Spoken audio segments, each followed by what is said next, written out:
Whether it's rain from one of Florida's famous afternoon showers during the summer or from a storm, mosquitoes can breed by laying eggs in or near standing water. That's why it's important to remember, drain and cover to protect yourself and your family from mosquito-borne illnesses. Today we're going to talk about that with Michelle Persaud from the Florida Department of Health in Orange County. She is an epidemiology program manager. And before we dig into mosquitoes, we're going to find out what that means. Thanks, Michelle. Thank you for having me. So what is epidemiology? Sure, yeah, epidemiology is, if we think about it, just a disease investigator. We take a person who's experiencing illness and we try to find out what made them sick. So where did they go? What did they eat? Where did they, visit if it was, somewhere local, or if other family members in the household also share same illnesses, that we can try to find out what exactly is making them ill. So you're an investigator. Yes. Now, in terms of mosquitoes, they're kind of an annoying fact of life in a subtropical climate like Florida, but these things can be nasty. They can. What are some of the mosquito-borne illnesses that people who live in an area like Florida have to deal with? Sure, yeah. Once anyone hears Florida, they automatically think of mosquitoes, and we are in no shortage of them. And so what we have in Florida, actually, we have a variety of species of mosquitoes.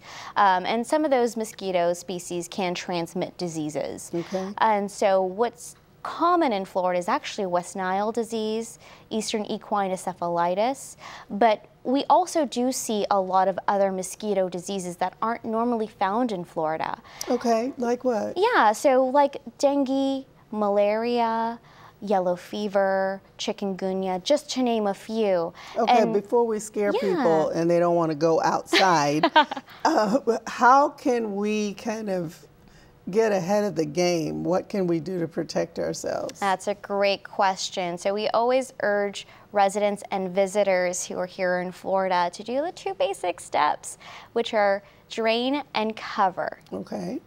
Drain. Yes. Let's talk about that one. Yeah, so drain, it's exactly as it sounds. So anything that collects water, we do urge residents and visitors to just topple it over. Okay. Just make sure that whatever is collecting that water, that we can just spill it over, whether it's the garbage can lid, pots, plants that can sometimes collect water from just normal rainfall or sprinklers, outdoor pools such as the above ground kiddie pools or the kiddie water tables that can collect water.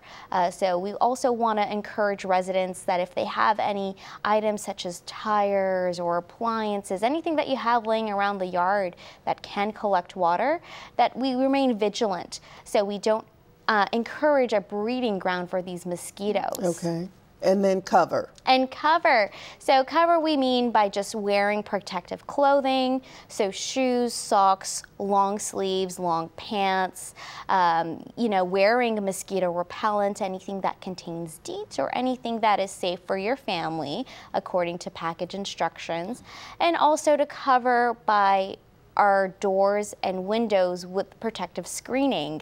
And patio screens also help protect us while we're trying to enjoy the outdoors in Florida to make sure that we don't get bitten by any of these nuisance mosquitoes. So let's say one does happen to get through. How do you know if you've been bitten by a mosquito that can cause some severe problems down the road? What do you look for? Yeah, that's a great question. So classically, you start to feel, if you have been infected, you start feeling ill. You start feeling the body aches. You may experience fever, the chills, headaches. Sometimes you get really bad eye pains, what we call photophobia.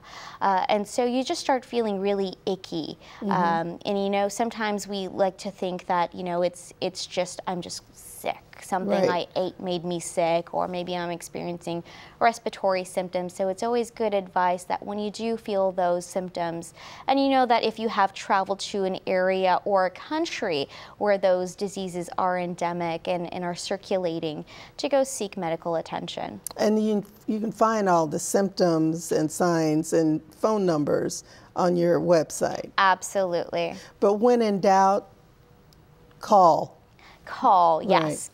Are there some people who are more susceptible than others? Yeah, so anyone is susceptible to mosquito bites or illnesses. But small children, those with weaker immune systems, may experience more severe disease than others. Okay, so drain, get rid of any containers outside that could be holding water, and then cover your skin, cover everything. Yes. Yeah, just to make sure that you can enjoy this beautiful climate called Florida. Thank you. Of course. So, stop mosquitoes from living and multiplying around your home or business by, again, draining standing water in and around your home, and protect yourself by covering your skin and clothing, and use mosquito repellent when outdoors so you can enjoy it. And finally, cover doors and windows with screens to help keep those little pesky things out. We'll be back right after this.